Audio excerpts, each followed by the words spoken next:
Hey parents, welcome back to blooming flower.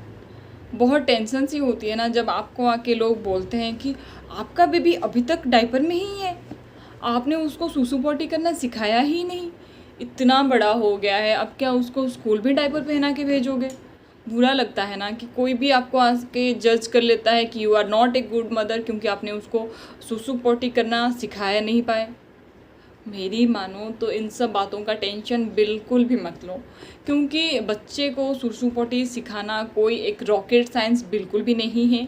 और ये हर parents का लाइफ में एक फेज आता ही है, चाहे बच्चा डायपर में हो या पैंट में हो, तो पेरेंट्स को तो ट्रेन करना ही पड़ता है बेबीज़ को। आपको बस कुछ बातों का ही ध्यान रखना है, बाकी सब अपने आप सेट हो जाएगा।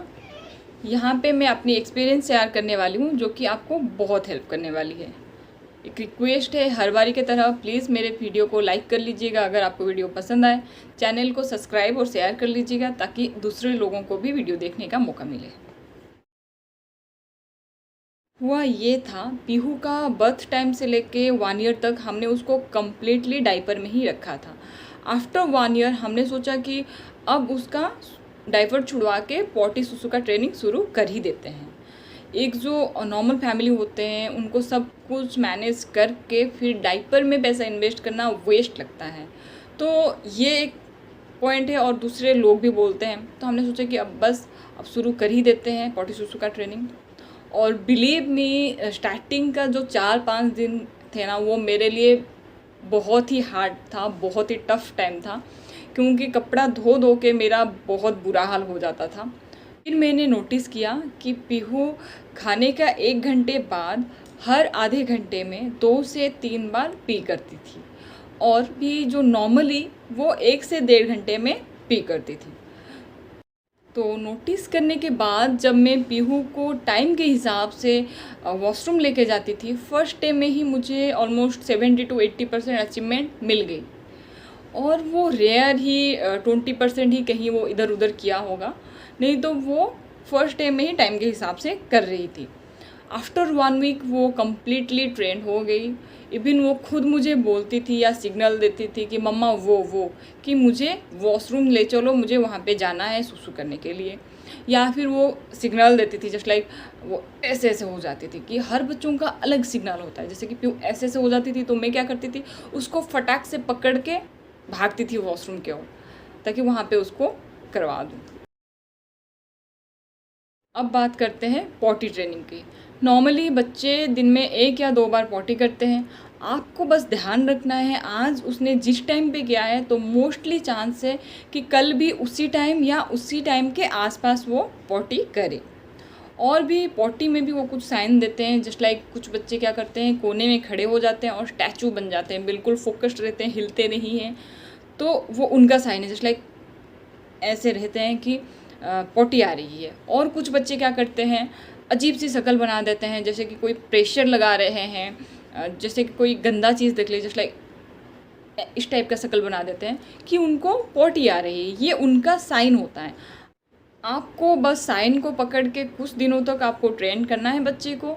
ये बस एक पेरेंटहुड का फेज है, कोई टफ़ काम नहीं है। अगर आप फ्लो के साथ रहोगे तो आपको ये सब भी आसान लगेगी।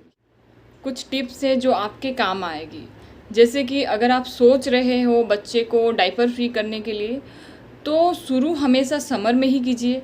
समर में करने से बच्चे का कपड़ा कम गंदा होएगा, और भी समर में पसीने आते हैं जिस वजह से बच्चा कम पी करता है, और उसका कपड़ा गीला होकर उसको सर्दी लगने के चांस भी कम होते हैं।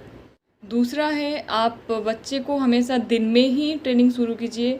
जब बच्चा दिन में डायपर फ्री हो जाएगा, कम्प्लीटली वो ट्रेंड हो जाएगा, आफ्टर दैट उसको आप रात का डायपर फ्री कर सकते हैं।